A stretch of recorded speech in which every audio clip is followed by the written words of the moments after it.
Will AI be a brave new frontier for lawyers or not? Join host Jim Love in a discussion with lawyer and author Russell Alexander on #Trending, the weekend edition, coming this Saturday morning. Microsoft ditches waitlist for release of AI features, Facebook furious at FTC allegations, and ChatGPT potentially trained on copyrighted books including The Terminator. These top tech news stories and more for Friday, May 5th, 2023. I'm your guest host, James Roy. Microsoft has got no time to waste as the generative AI buzz is in full swing. The AI-powered features of Microsoft Bing are moving from limited preview that required signing up for a waitlist to a preview that's now open to all. But for Microsoft Consumer Marketing Chief Yusuf Mehdi, the fact that the AI features remain in preview means that Microsoft is taking account of concerns raised regarding the engine's tendency to hallucinate or make up information. However, Microsoft keeps juicing up the AI bot, adding images and videos to answers in search and chat where appropriate. Until now, Bing's AI-powered chat had been text only. Plus, in the Edge browser, AI conversations can be stored in a chat history, allowing for multiple threads that users can continue over time. Microsoft is also opening up Bing so developers and other third parties can build on top of it. The Writers Guild of America is on strike after 6 weeks of negotiation with a number of major entertainment companies, including Netflix, Apple, Amazon, and Disney. The matter of contention is none other than AI.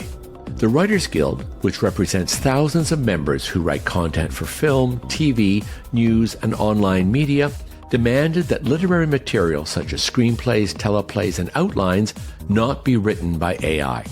In addition, the Guild says it is imperative that source material cannot be something generated by AI.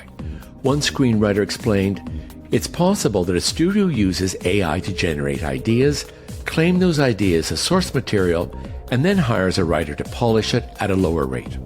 The Alliance of Motion Picture and Television Producers, which represents the big streaming platforms, rejected that proposal, telling the Guild that there will be annual meetings to discuss advancements in technology.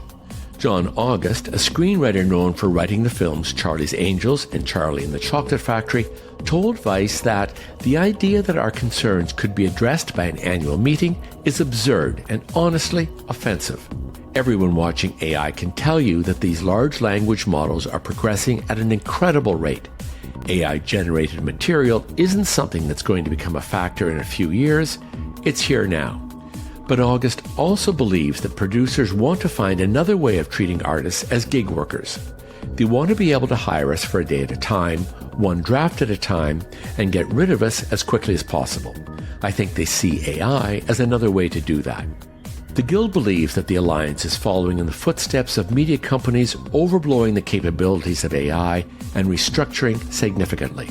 But the Guild further argues that citing efficiency and being able to reduce staff and rely on AI is an oversimplification that only perpetuates exploitation of workers from countries who are tasked to train, moderate, and upkeep many of the world's largest AI models.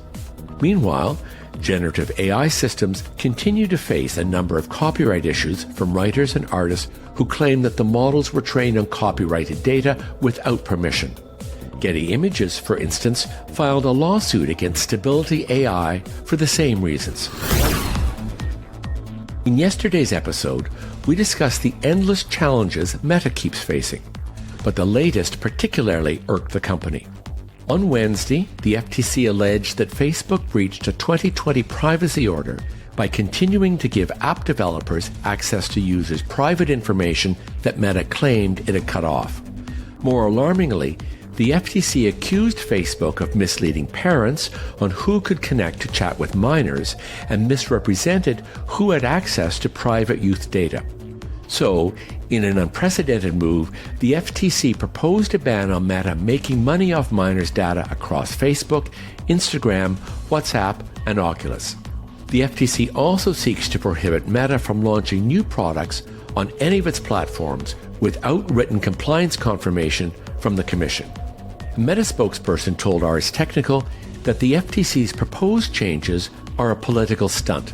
He added, "Let's be clear about what the FTC is trying to do. Usurp the authority of Congress to set industry-wide standards and instead single out one American company while allowing Chinese companies like TikTok to operate without constraint on American soil." FTC Chair Lena Khan's insistence on using any measure, however baseless, to antagonize American business has reached a new low. Facebook maintains that the privacy concerns raised by the FTC have already been discovered, fixed, and publicly disclosed. But the FTC maintains that an independent assessor found that Facebook's new privacy program had several weaknesses, some of which posed great risks to the public. Meta's spokesperson revealed that the company will vigorously fight this action and expect to prevail. Qualcomm's earnings forecast, released on Wednesday, looked grim as the smartphone industry continues to suffer from a decline in demand. The company said its revenue and profit forecast accounted for economic headwinds and weaker global sales in handsets. CEO Cristiano Amon told investors on a conference call that we have not seen evidence of meaningful recovery and are not incorporating improvements into our planning assumptions. The company also said that the smartphone industry would take longer to use up excess chips before fresh orders flow in. The smartphone market continues to suffer as consumers face curbed spending power from persisting inflationary pressures. The COVID-19 restrictions in China have not helped either, as sales for both Apple and its Android rivals slid. Qualcomm also faces stiffer competition, especially for high-end smartphone chips from Taiwan's MediaTek. Sales of the chip designer fell nearly 7% in extended trading after the forecast was out. IBM chief Arvind Krishna said in an interview on Monday that remote work could impair your career. He says he's not forcing IBM's employees to come back to the office, but those who do not will not be favored for promotions, especially for managerial positions. He said during the interview, "Being a people manager when you're remote is just tough because if you're managing people, you need to be able to see them once in a while. It doesn't need to be every minute. You don't need to function under those old everybody's under my eye kind of rules, but at least sometimes." These comments further sparked the ongoing post-pandemic debate on whether remote work is better than being in the office.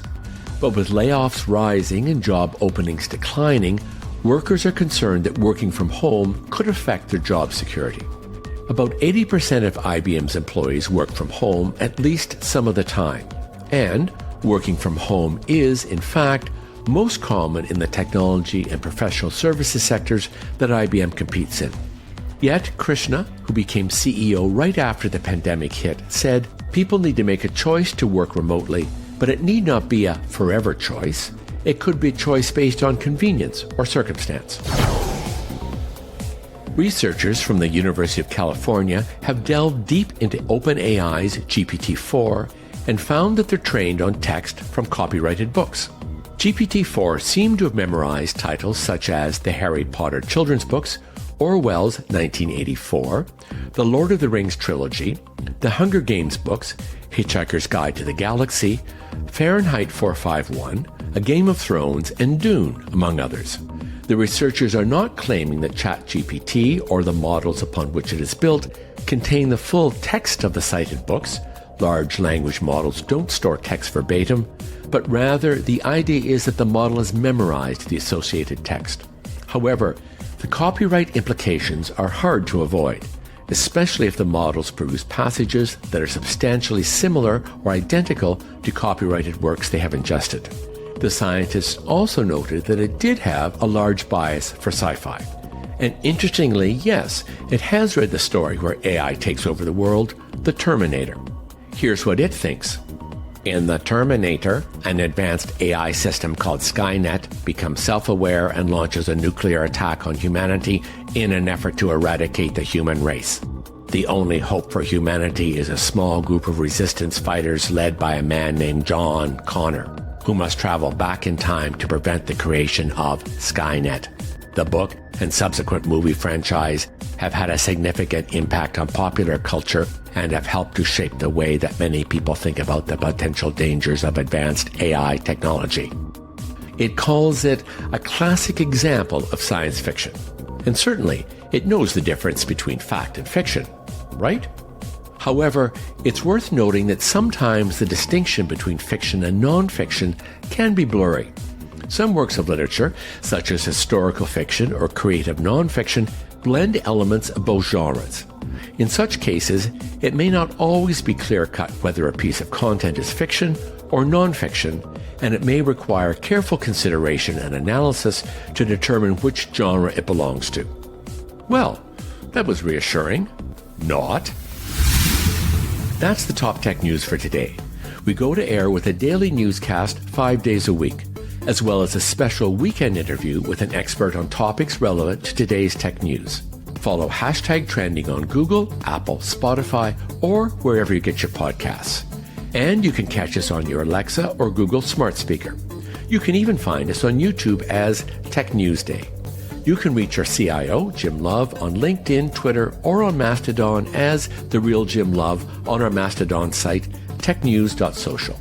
Or if that's too much, just leave a comment under the text version at itworldcanada.com/podcasts. Click the check mark or the X to send a message that comes right to us. I'm your host, James Roy. Have a fantastic Friday.